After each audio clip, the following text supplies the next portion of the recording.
is people with autism and people with Asperger's. Are you ready? I am. Go.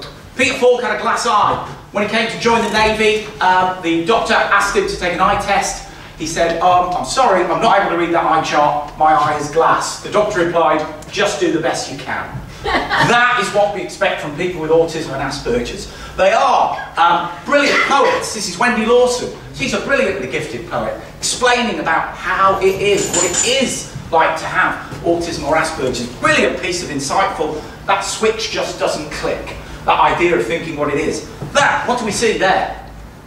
New York. New York? Is it a picture or is it a painting? Picture. It is a painting.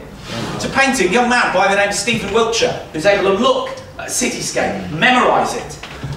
There's still some confusion as to what Asperger's is. This is a brilliant quote from a couple of years ago when they were doing a piece of research. I've seen an educational psychologist, so I was told to see my GP. My GP said I could have Asperger's syndrome. So I was talking, what utter nonsense, and what a really bad GP. Presumably he still prescribes leeches.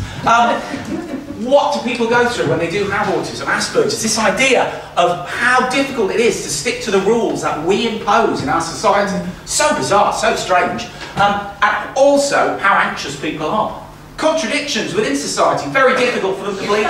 What do we see there? What are we seeing? Bicycles. No, it says no bicycles, for goodness sake. That idea of so many contradictions in our society which we find very, very difficult to deal with. Bicycles, no, there's no bicycles there, because that's what the sign says. Now, I don't know whether this may be the slide which won't move on. That's my idea. But you can have a second guess. Do you see bicycles or no bicycles? Still bicycles. No bicycles. This is from a young man, scrupulously honest, people with Asperger's and autism. Hello, I'm very interested in nuclear physics and radiation. I plan to build a project, a primitive nuclear reactor in my kitchen, and I wonder if I'm breaking any laws in doing so. This young man attempted to split the atom on his kitchen stove. In terms of environment, people with autism, what do they see? All the signs and signage around in different locations. But sometimes that can be sensory overwhelming. All of a sudden, it piles up. It piles up. It becomes so overwhelming. That's what they end up seeing.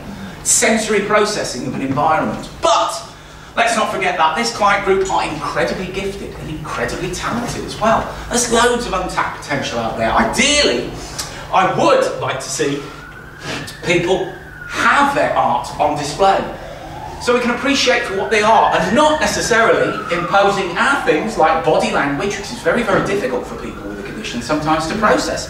What do all those mean? The way we move our eyes, the way we purse our lips. In terms of employment, it's a very, very difficult area. Only 15% of adults are employed. They want to work, they're really, really craving to work. And it's finding a creative outlet for them, finding an area that they're going to be gifted in. What's that? Volcano. It is a volcano. It's one from Iceland a few years ago. People here may have been caught up in that, I don't know. Not being able to fly home or anything like that. Young man, by the name of Daniel Tammet, learnt Icelandic, which is where that comes from, in a week. He learnt Icelandic in a week, went on the whatever the one-show equivalent is in Reykjavik, and was able to be interviewed, spoke, and beautifully held a conversation, and that is his gift. However, sometimes it's difficult to differentiate between a situation where people with ASC simply don't want to do it, or it's just a situation themselves they find very, very confounding, very, very confusing.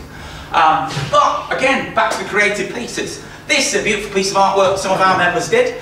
A beautiful piece of stained glass, very, very intricate, very, very difficult to do, but they really threw themselves into it. It took a while, but all the ideas behind that working within a creative process. Here again, it's actually they're quite creepy though, so I forgot about that. But again, beautiful sense of creativity, so focused, so gifted, and all of that untapped potential. Ideally, I'd like to see a piece of work by someone with autism or Asperger's in every public building in Kirklees. This is a massive mosaic that the organisation did, based on a huge painting, which is a seascape. Beautiful beach, the beach hut and everything like that. We did ask our members, oh God, who's he? Sheldon. Sheldon. Does Sheldon display anything about autism and Asperger's? Do we think so? Yep. Might do. Why? Is it a positive role model? Well, there's obviously not many big bang. Final thing though, we did ask our members one thing that you would want people to understand about Asperger's. One thing. And the group came up with which I think is a beautiful answer. Everything. Ladies and gentlemen, it's been great. Thank you very much for your time today. Like I said, just a reminder of that untapped potential out there. I think in this analogy, I've been a washer, you've been a piece of string, this has been a teacup, and there's a wooden spoon.